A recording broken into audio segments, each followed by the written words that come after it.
ماشاءاللہ اپنے خیالات کا اظہار فرمائیں گے میرے حضور خواہ سرکار کے منظور نظر جناب جہانزیب خان صاحب اپنی حال بسم اللہ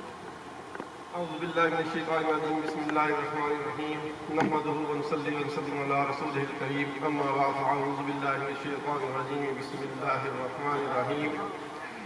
الف اللہ چمبے دی بوٹی میرے مرشد من میں چلائی ہوں نفی اسباب کا پانی ملیا ہر رگے ہر جائی ہوں اندر بوٹی مشک مچایا جہاں پھلن کے آئی ہوں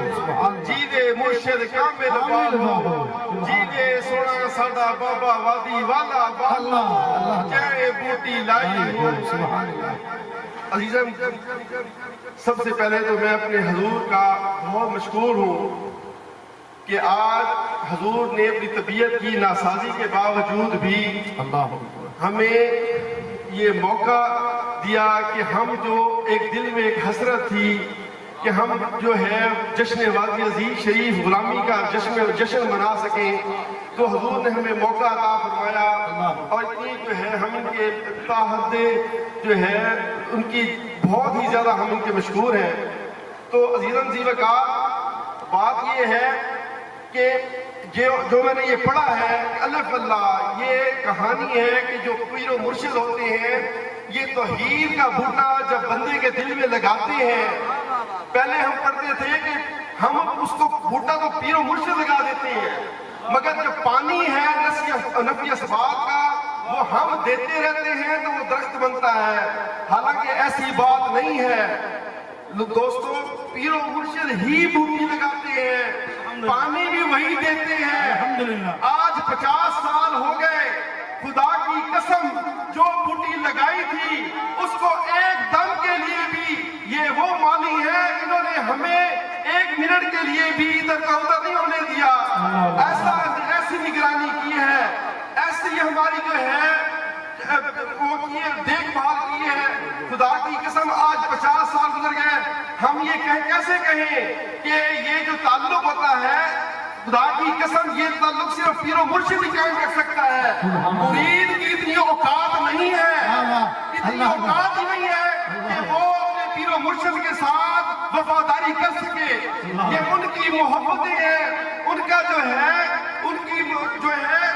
اتنی ہمارے اوپر جو ہے توجہ ہوتی ہے جس کی وجہ سے آج یہ ہم اس قابل ہیں کہ ہم فخر سے کہہ سکتے ہیں کہ ہم جشن غلامی وادی عزیز شریف منا رہے ہیں۔ اور دوستو یہ جشن کیوں ہے؟ جشن اس لیے منا رہے ہیں کہ وہ ایک دفعہ حضرت ابراہیم علیہ السلام کے بارے میں فرشتوں نے یہ کہا کہ جو حضرت ابراہیم علیہ السلام کو اللہ سے بڑا پیار ہے تو انہوں نے کہا کہ چلیں آزماتے ہیں۔ تو وہ جب فرشتے نیچے آئے انہوں نے جب اللہ کا نام لیا تو حضرت ابراہیم علیہ السلام جو ہے وہ جو ریوڑ تھے ان کے بکریوں کے ریوڑ تھے انہوں نے کہا اتنا مزہ آیا کہ آدھا ریوڑ لے لو اور پھر جو ہے مجھے یہ اللہ اللہ سنا دو۔ تو انہوں نے کہا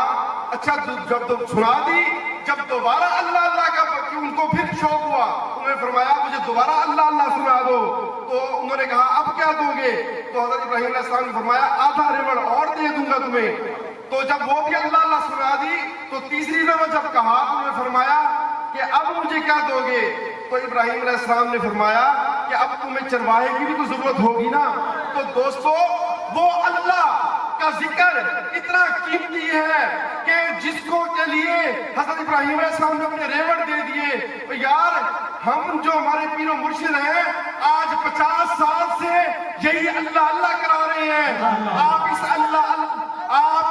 اللہ اللہ کی قدر و قیمت ہم کیسے جان سکتے ہیں؟ خدا کی قسم اگر ہم اپنا سب کچھ تن من دھن بھی وار دیں اپنے پیر و مرشد پہ، اپنے پیر خانے پہ، خدا کی قسم ہم ایک بھی ان کا جو ہے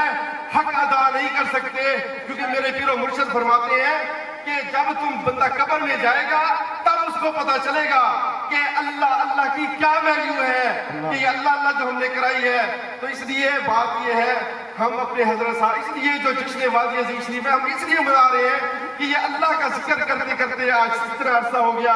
تو ہمارے سائیوں کی کرم نوازی ہے، تو کیوں نہ ہم جشن منائیں، ان کے غلامی کے گیت گائیں، ان پہ اپنا تن بن دھن واریں۔ تو یہ تو دوستو پیر و مرشد سے بڑھ کے تو اور دنیا میں پیاری ہستی کوئی ہو ہی نہیں سکتی۔ تو اس لیے بات یہ ہے کہ جی دوبارہ میں اپنے حضرت صاحب کا، اپنے حضور کا، جو اپنے والی نعمت کا شکر گزار ہوں کہ انہوں نے یہ ٹائم دیا، اور ان کا سایہ ہمارے سروں پہ تا قیامت قائم و دائم رہے۔ انہی کے دم سے رونقیں ہیں ساری۔